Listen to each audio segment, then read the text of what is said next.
gazetarën nisën në konferencën për media të Presidentes së Republikës së Kosovës, shkëlqësisë së saj zonës Vjosa Osmani Sadriu. Pas deklaratës së Presidentes Osmani, kemi mundësi të marrim pyetje tuaja. Zonja Presidente, Klara Vëllai. Faleminderit shumë të nderuar gazetarë, të dashur qytetarë të Republikës së Kosovës. Më lejoni fillimisht që t'i uroj fitore nga zemra ekipës sonë që sipas shortit që tani përfundoi sa i përket pjesës së Kosovës, ne do të luajmë kundër Slovakisë shpejti. Jemi të gjithë me ekipin e kombëtarës së Republikës së Kosovës dhe do t'i mbështesim në çdo sfidë përpara. Deri tani ka qenë një arritje historike dhe jam e bindur që edhe tash tutje do t'jetë ashtu. Të nderuar qytetarë të Republikës së Kosovës, sot ju drejtohem lidhur me proceset e fundit dhe zhvillimet e fundit politike në vend. Pas dështimit të djeshëm në kuvendin e Kosovës, pra për zgjedhjen e qeverisë, kushtetuta kërkon që të shpërndahet kuvendi dhe vendi të shkojë në zgjedhje. Sot kam pranuar zyrtarisht edhe vendimin e kuvendit, ku konfirmohet edhe formalisht një gjë e tillë dhe menjëherë kam mbledhur partitë politike për konsultime. Mirë po para se ta nënshkruaj dekretin për shpërndarje të kuvendit, sot kam bërë përpjekjen e fundit që partitë parlamentare të kthehen edhe sot gjatë ditës njëherë në kuvend dhe të miratojnë së pari zgjatjet buxhetore në mënyrë që as pagat e qytetarëve tanë e as funksionimi i shtetit tonë të mos bllokohen për të kemi buxhet bele deri në fund të marsit 2026. Së dyti, pakon presidenciale prej 5 marrëveshjesh ndërkombëtare në vlerë prej mbi 1 miliard euro. Dhe së treti çështje të tjera të rëndësisë së veçantë, siç janë buxheti i kryeqytetit dhe buxhetet të tjera, si dhe buxheti i RTK-s e çështje të tjera për të cilat kam shpresuar për vullnet politik. Fatkeqësisht përkundër përpjekjeve të mëhershme dhe përpjekjeve të sotme, nuk kishte vullnet mjaftueshëm politik që këto vendime të rëndësishme për qytetarët tanë të kryhen sot, para se ta nënshkruaj dekretin për shpërndarje të kuvendit. Ju njoftoj se ka ekzistuar baza kushtetuese e qartë që edhe pas dështimit të mandatarit të dytë të kuvendit, kuvendi të mblidhet dhe të marrë vendime. Kjo është konfirmuar edhe në aktgjykimin e gjykatës kushtetuese të vitit 2020, ku thuhet se dështimi i mandatarit të dytë, pra për të zgjedhur, nuk nënkupton shpërndarjen automatike të kuvendit. Pra kuvendi mund të jetë funksional deri në momentin kur nënshkruhet dekreti presidencial për shpërndarje. Megjithatë, në mungesë të vullnetit politik që të merren këto vendime, nuk ka pasur zgjidhje tjetër pos që menjëherë sot ta nënshkruaj këtë dekret, pra kuvendi tashmë është i shpërndar. Është për keqardhje që nuk u arrit një dakordim i tillë, jo sepse marrëveshjet ishin të dobta, jo sepse ato nuk ishin të domosdoshme, por thjesht sepse mungoi vullnet politik. Ato nuk ishin thjesht dokumente teknike, ishin plane të qarta, konkrete dhe të matura, që prekin drejt për drejt ekonominë, arsimin, shëndetësinë dhe mirëqenien e qytetarëve tanë. Për gjatë javëve të kaluar kemi punuar gjatë dhe çdo ditë bashkë me Bashkimin Evropian e me Bankën Botërore që të kryhen të gjitha procedurat e nevojshme në përputhje me kushtetutën dhe ligjet në fuqi, në mënyrë që edhe plani i rritjes edhe marrëveshjet e tjera të jenë të gatshme në kuvend për votim. Pra në total po flasim për më shumë se 1 miliard euro investime për Kosovën, investime që tash mbeten të bllokuara. Pyetja shtrohet se çfarë do të kishin sjell këto marrëveshje. Këto nuk ishin thjesht numra në letër, ishin ndryshim i prekshëm në përditshmërinë e qytetarëve tanë.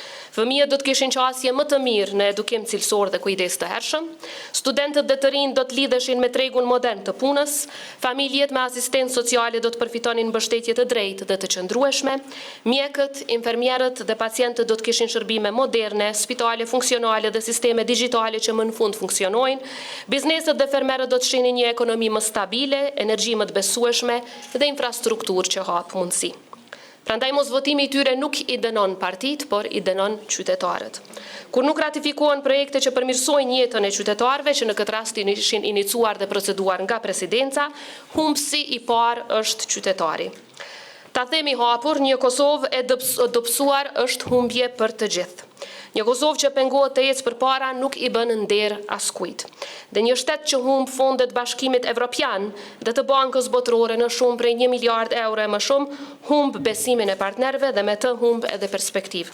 Por mos votimi në kuvend rrezikon pra ta zbej edhe sukseset që janë arritur deri tani. Prandaj thirrja ime për partitë është që tani të bëjnë fushat dinjitoze, me respekt të ndërsjell, me standardet më të larta demokratike. E pas rezultateve, uluni, bisedoni dhe merrni përgjegjësinë që ju takon. Qytetarët tonë kanë nevojë që urgjentisht të kenë institucione stabile dhe të përgjegjshme e që marrin vendime në interes të tyre. Si që dini, pas dekretit për shpërndarje, me njëherë vjen radha çështjes së datës së zgjedhjeve. Ju njoftoj fillimisht se për shkak se sot kam shpërndar kuvendin, automatikisht data 11 janar është përjashtuar si mundësi, sepse është jashtë afateve kushtetuese që do të më lejonin ta shfrytëzoja. Sa i përket datës 4 janar, jemi njoftuar që nëse zgjedhjet mbahen në janar, sipas legjislacionit në fuqi dhe me që nuk kemi tashmë buxhet të miratuar për vitin e ardhshëm, atëherë KQZ-s do t'i lejohej sipas ligjit të përdor vetëm 1/12 e buxhetit të saj, që i bjen maksimum diku rreth 1 milion apo 1.5 milion. Përderisa për këto zgjedhje është kalkuluar që mesatarisht do të kushtojnë rreth 8 milion. Pra zgjedhjet në këtë datë është praktikisht e pamundur të mbahen për shkak të pamundësisë që të shfrytëzohet buxheti në janar ashtu siç thot ligji. Kthehemi prandaj te dy datat e mbetura, pra 21 dhe 28 dhjetor, të cilat mund të bëhen sipas kushtetues. Sot partitë politike janë deklaruar kryesisht për këto dy data në takimin konsultativ që e patëm. 8 parti sot janë deklaruar për datën 28 dhjetor. 5 parti janë deklaruar për datën 21 dhjetor, kurse 3 parti kanë thënë që cila do nga këto data është në rregull. Ju njoftoj se gjatë kësaj periudhe kam qenë po ashtu në kontakt me kryetarin e KQZ-s 3 herë dhe kemi analizuar procesin e papërfunduar të zgjedhjeve lokale, si dhe procedurat që na presin për organizimin e zgjedhjeve nacionale. Zgjedhjet lokale nuk kanë përfunduar akoma sa i përket procedurës së certifikimit. Ekzistojnë pastaj afatet e ankesave, pas kësaj fillojnë procedurat e asgjësimit e materialit zgjedhor, pastaj procedurat e përgatitjes së platformës për shpalljen e rezultateve preliminare dhe asaj të numërimit, cilat duhet të ripërtrihen me parametrat e zgjedhjeve të përgjithshme. Para fillimit të fushatës, janë edhe një sër veprimesh e që janë regjistrimi subjekteve politike dhe koalicioneve dhe certifikimi i kandidatëve, hedhja e shortit, shpallja e fletvotimit e veprimet të tjera. Për më tepër, duhen së paku 2 javë hapësirë kohore për mundësuar votimin jashtë vendit dhe duhet pasur parasysh që sipas ligjit të ri për zgjedhjet e përgjithshme, shtetasve që jetojnë jashtë vendit duhet dhënë së paku 15 ditë afat me qëllim të aplikimit dhe regjistrimit për të votuar. Në mesin e gjitha këtyre janë edhe procedurat tenderuese e çka jo tjetër. Pra të gjitha këto e bëjnë praktikisht të pamundshme edhe datën 21 dhjetor, jedimisht data 28 dhjetor është data që kam vlerësuar se mbetet data e vetme e mundshme, sadërçë edhe kjo datë paraqet deri diku sfida për KQZ-n. Lejonit ju njoftoj se sipas rekomandimeve të Komisionit Evropian për reformën zgjedhore në Kosovë, të cilat janë publike, në rast të zgjedhjeve të parakohshme, KQZ-s duhet t'i japën së paku 2 muaj kohë për t'i përgatitur ato.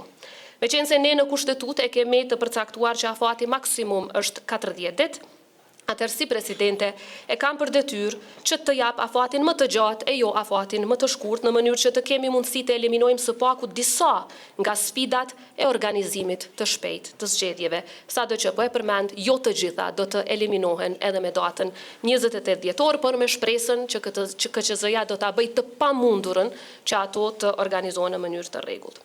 Edhe njëherë është fati keq për qytetarët dhe për Kosovën që sërish po detyrohemi të shkojmë në zgjedhje, megjithatë ky ishte vullneti i partive politike të dala nga zgjedhjet e nënshkurtit.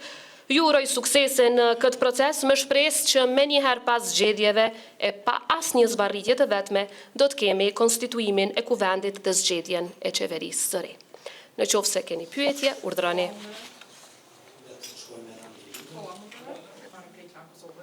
Presidente, u konfirmu tashmë data 28, dihet që ka qenë data e preferuar edhe prej kryeministrit në detyra Albin Kurti, çka me ato akuzat që ju po shkoni në linjë dëshirave të Kurtit për datën e zgjedhjeve, për mandatimin e konjunktës po ashtu për të provuar shansin për ta bërë qeverinë. Pra ka pas akuzate për vendimin e parë që e keni marrë edhe në të kaluarën, por sidomos edhe kjo data 28 tash. Po ashtu, a u bendet gabimisht që Glau Konjuca i ka gjasa për të bërë qeverinë, pasi që keni thënë që jeni bindur që sipas tyre mund të ketë gjasa për formimin e një qeverie, a doli të jetë gabim? Faleminderit. Po tash si që kanë thënë disa njerëz shumë para nesh e shumë më të mençur se ne, në qoftë se askush nuk të akuzon për asgjë, atëherë nuk ke qëndruar për asgjë. Më lejoni t'ju kthej pak në perspektivë. Në vitin 2021, kur partia në pushtet që kishte më shumë se 50% të votave, dhe disa të tjera të vogla që ishin në koalicion me të, kërkonin që unë ta shtyja datën e zgjedhjeve lokale, dhe kishim një opozit shumë më të vogël se sa kjo që është sot, unë vendosa në favor të kërkesës së opozitës që mos të shtyhej data e zgjedhjeve lokale. Sa të që kisha të drejtën kushtetuese ta bëja një gjë të tillë, për shkak të shumë rrethanave që ishin prezantuar atëherë. Edhe pse zgjodha datën e favorshme për opozitën, prap u akuzova se po konsultohem dhe po koordinohem dhe po ja bëj qefin Kurtit. Ka 10 raste për gjatë këtyre 5 viteve që jam presidente, kur për kundër faktit që kam dalur me qëndrime krejtësisht të kundërta me ato të qeverisë së Republikës së Kosovës, përsëri nuk i ka rënë tamën, përsëri janë ankuar, përsëri kanë akuzuar. Kështu që, siç po e shihni, për kundër këtyre akuzave 5 vjeçare e shumë të tjerave që do të vinë edhe sonte edhe nesër edhe pas nesër, unë qëndroj dhe do të qëndroj edhe shumë gjatë, duke mbrojtur interesin e Republikës së Kosovës dhe të qytetarëve të Republikës së Kosovës.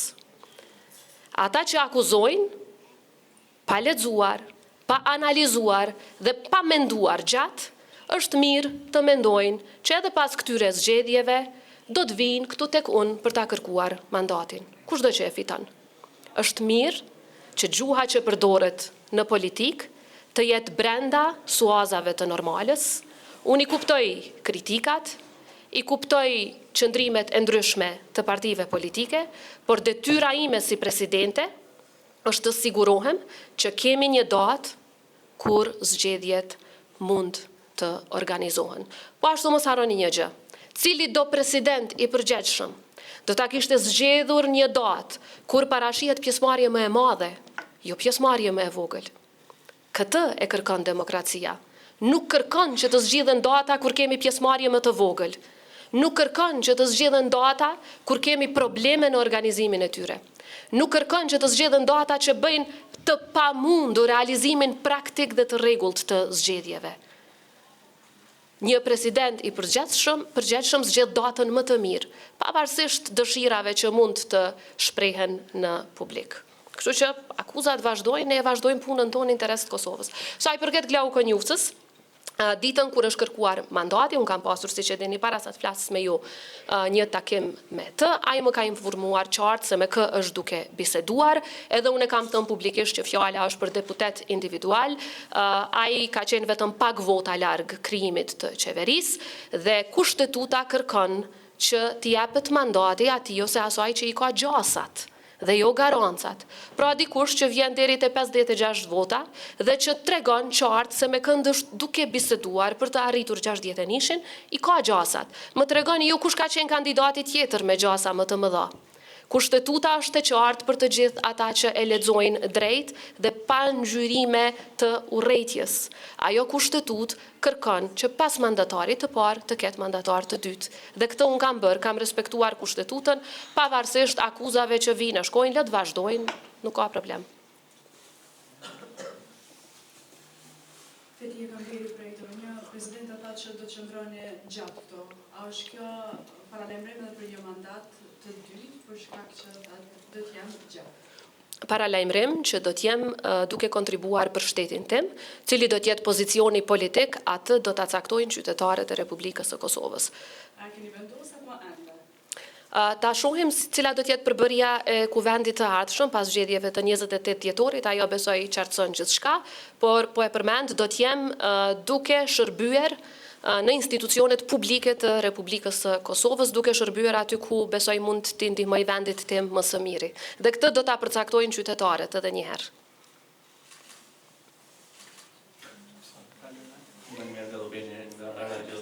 Presidenta, a i keni analizuar edhe çështjet ose sfidat që mund t'i ketë data 28 dhjetor në aspektin e administrimit, numërimit edhe të krejt proceseve që shkojnë pas, Pasi çështja e rikandidimit të juaj është përmendur nga zotri Kurti në mbledhjen e Këshillit të Përgjithshëm të Vetëvendosjes, kur e mandatuan nga zotri Kunusen për çështjen e presidentit, thanë zgjedhjen ose rizgjedhjen. Besoj kishte fjalën për ju dhe jo për presidentët paratak. Dhe a ka ndonjë diskutim në këtë drejtim? Jo, nuk kemi diskutime, sepse këto diskutime, si që kam thënë edhe më herët, do të fillojmë vetëm pasi ta kemi një kuvend të ri të konstituar pas zgjedhjeve të datës 28 dhjetor dhe pasi ta kemi qeverinë e re. Vetëm atëherë kanë kuptim në fakt diskutimet për pozicionin e institucionit të presidencës, sepse tani për tani unë nuk e shoh të mundshme që kushdo me këdo të diskutoj, të merret vesh, sepse numrat në kuvend janë të paparashikueshëm. Ato janë çështje e vullnetit të qytetarëve të Republikës së Kosovës. Dhe cila ishte çështja tjetër? Për sfidat, po, sa i përket datës 28 dhjetor, dëgjoni, sa i përket vëzhgimit të ndërkombëtar, mundësia është edhe më e vogël për datën 21 dhjetor. Meqense unë jam institucioni që gjithnjë i dërgoj kërkesë Bashkimit Evropian, më konkretisht Parlamentit Evropian për të dërguar delegacione, ata asnjëherë nuk kanë pasur mundësi që kur kemi zgjedhje të shkurta, në afat të shkurtër, të dërgojnë ekipe monitoruese të stilit çfarë na duhen neve. Madje edhe kur ka pasur më shumë se 30 ditë, kur i kemi pasur 40 të plota, ka qenë shumë sfiduese. Pra kushdo që mendon që me datën 21 dhjetor, neve brenda 30 ditësh do të na vinin monitoruesit, e ka shumë gabim. Ne jemi në komunikim me Parlamentin Evropian, do të dërgojmë kërkesa, mirë po unë kam biseduar edhe me ambasadorët individual të shumë prej ambasadave, jo të gjithë ende, sepse tash do të fillon procedura. Ne nuk donim ta paragjykonim rezultatin e djeshëm të seancës, prandaj edhe nuk mund të fillonim gjitha këto sot. Ambasadat këtu do të jenë, nëse nuk është një ambasador, janë zëvendës ambasadorët, ato nuk mbesin të zbrazura. Shpresoj shumë që do të kemi edhe angazhim të shoqërisë civile për datën e zgjedhjeve, në veçanti sa i përket monitorimit në veri. Siç e dini, në disa palë zgjedhjet e fundit nuk ka pas asnjë problem, asnjë keqpërdorim. Dhe të gjitha partitë politike i kanë aty vëzhguesit e vet, komisionerët e vet, ata nuk shkojnë askund. Po ashtu mos harrojmë edhe data 28 është ditë pune, ne qyshat natë do t'i dim rezultatet preliminare për partitë politike në kontekstin e kush sa vota i ka marrë dhe kush çfarë përqindje ka. Pastaj janë procedurat e ankesave, data 1 dhe 2, mirë po deri te 1 dhe 2 januari janë 3-4 ditë, por edhe për ato ditë njësoj siç punojmë të gjithë ne, edhe ju si gazetar punoni edhe festave shpeshherë, siç e dim, jam e bindur që edhe personat që numrojnë, ka rregulla sipas të cilave kur janë staf esencial duhet patjetër që të punojnë. Nuk më është shprehur si shqetësim nga ana e KQZ-s çështja e numrimit në data të tilla në asnjë moment. Ata që punësohen për të numruar, numrojnë pavarësisht se cila është data. Mirë po është me rëndësi që t'ju japim kohë që të përgatiten si duhet. Mos harroni që sikur mos të respektoheshin afatet për qytetarët tanë që janë jashtë vendit. Ata kanë të drejtë kushtetuese të barabartë mërgata jonë që të votojnë njësoj sikurse qytetarët, sipas ligjit për zgjedhjet e përgjithshme të miratuara nga po këto parti, të gjitha bashk në vitin 2023. Dhe ata duhet ta kenë të drejtën e garantuar me kushtetut për të votuar. Dhe nëse për shkak të afateve atyre u mohohet, atëherë kjo e bën tërë procesin të kontestueshëm nga aspekti kushtetues, kur i mohohet një grupi të qytetarëve për të mos votuar. Prandaj është shumë me rëndësi që këto afate të zinën, ashtu siç parashe ligji, sepse parashe edhe minimumin e afateve. Prandaj është me rëndësi që brenda këtyre dy datave të zgjedhet njëra që jap KQZ-s më së shumti mundësi me i eliminu mundësitë dhe pastaj shpresoj që nuk ka shumë procedura të ankesave dhe kemi certifikim sa më parë. Shëndetje Presidente, jam Banana Shqipë, gazetar prej Vox Kosova. A mendoni zonja Presidente që pa dashje ose me veti apo pa veti jeni duke i shërbyer lëvizjes vetëvendosje, që ja dha mandatarit zotë Kunup sa pas siguruar që i ka numrat, dorë të konferencë që nuk ka garantuar se do të sigurojë numrat, tash në caktuar datën e zgjedhjeve në një datë ku ka konvenuar faktikisht më shumë të vetëvendosjes për llogarit edhe ardhen e përfitimit. E para, kjo është një pyetje ofenduese që unë jam e bindur ti kur një burri nuk do t'ja kishte bërë, nuk do t'ja kishe bërë. Sepse ti kur një burri nuk i thua apo vepron pa vedije. Një pyetje të tillë ja bëni vetëm një gruaje. Dua t'i siguroj qytetarët e Republikës së Kosovës që asnjë vendim përgjatë gjithë karrierës sime politike nuk e marr pa vedije. Pra e ka marr me vedije të plot, me besim të plot që ky vendim është vetëm e vetëm në interes të Republikës së Kosovës, e para. E dyta, të gjitha partitë kanë thënë që nuk janë kundër mërgimtarëve, nuk janë kundër mërgatës. Pra pse ju po paragjykoni që mërgata është vetëm në favor të një partie? Dhe e fundit, po tash këto janë zgjedhje të reja, partitë kanë deklaruar që nuk janë kundër pjesëmarrjes së mërgatës, dhe siç e thash, si presidente kam detyrim që të zgjedh një datë kur kemi pjesëmarrje më të madhe, e jo pjesëmarrje më të vogël të qytetarëve me të drejtë vote. Dhe sipas ligjit që e kanë miratuar po këto parti politike, mërgata ka të drejtë të barabartë për votë me të gjithë qytetarët që jetojnë çdo ditë në Kosovë. Kjo është e drejtë e garantuar me ligj, të cilën ja u kanë dhënë të gjitha partitë shqiptare pa dallim.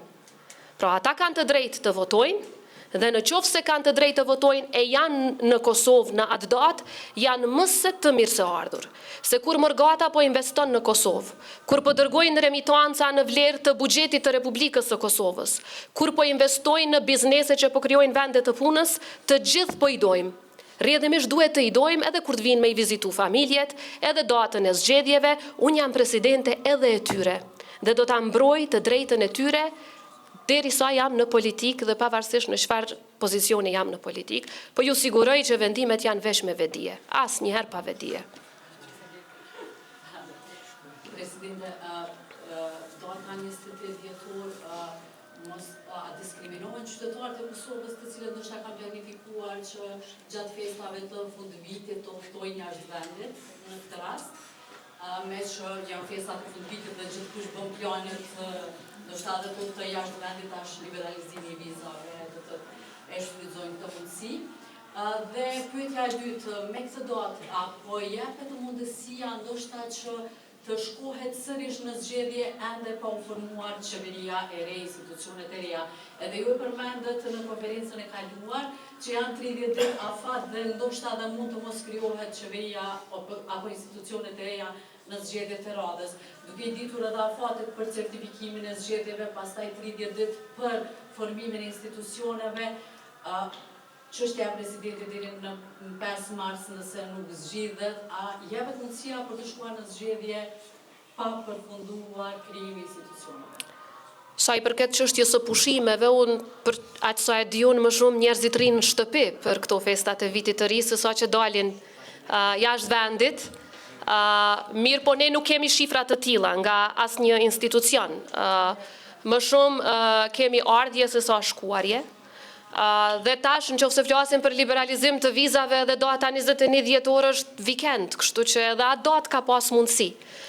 Por si që thash, më shumë ka mundësi që të kemi pjesëmarrje më të lartë të gjithë qytetarëve me të drejtë vote, me datën 28 dhjetor, edhe pse kjo s'është e garantuar, sepse ne nuk mund të paragjykojmë se sa qytetarë do të dalin, sa do të abstenojnë, sa do të shfrytëzojnë këtë drejtë. Ju e keni pa, nganjëherë kemi dalje më të lartë, nganjëherë kemi pak më të ulët, kjo është çështje e vullnetit të tyre të lirë, pra këto për momentin janë kryesisht paragjykime, mirë po nuk mund ta eliminoj një datë veç pse vjen mërgata.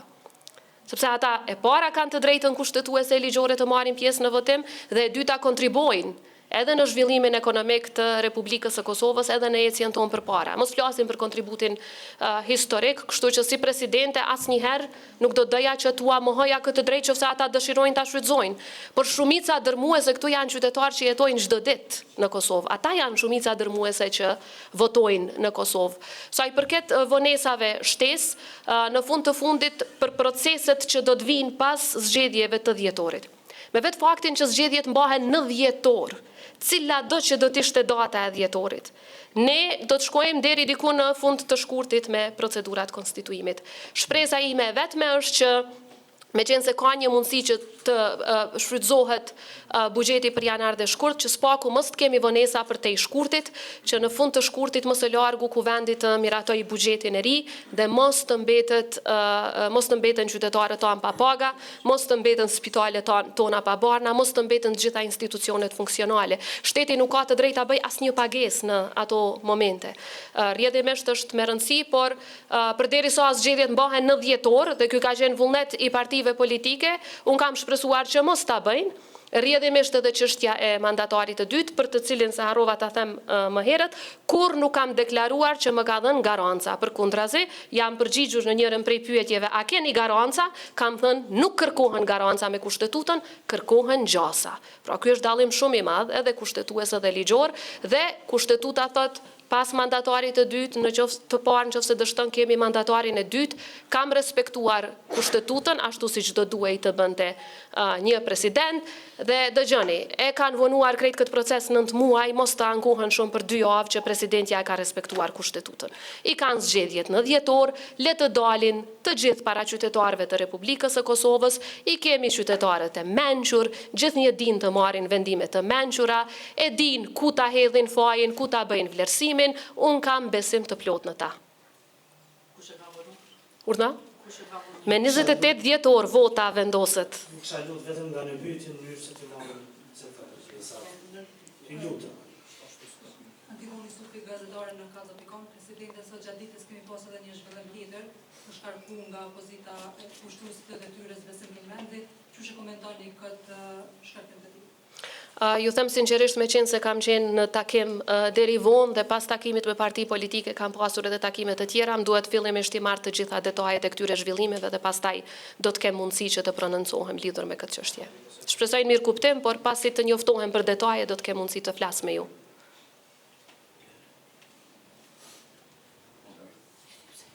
Arjan Hedora i të do. Zonja Osmani, si presidente, a jeni interesuar edhe për një mandat të dytë në këtë pozitë, edhe me kuvendin e ria kemi i bo për pjekit e mjaftueshme që me i bimë o deputet për një zgjedhje për pozitën e presidentes e për një mandat. Në të kundërt, nëse vendosim njëjtë që mos ta vazhdojë një mandat, a besoni që ka hapësirë për të kthyer sërish në listën guxos, sidomos mas disa diskutimeve që kanë qenë në distancë me specit e Vallës dhe juve po ashtu, se përket një mosftesë që kemi pas bërë në një takim të kaluar mes partive politike. Faleminderit. Nuk e di për cilën mos ftesë keni fjalën, po megjithatë është e parëndësishme ajo çështje tani më, sa i përket mandatit të dytë, siç e dini nuk mjafton interesimi, se ka shumë njerëz që janë të interesuar në Kosovë të bëhen president. Duhet të bëhen votat. Dhe kjo nuk nënkupton vetëm 61 vota për, por nënkupton edhe 80 vota në kuti, dhe kjo do të varet tërësisht edhe nga përbërja e kuvendit të ardhshëm.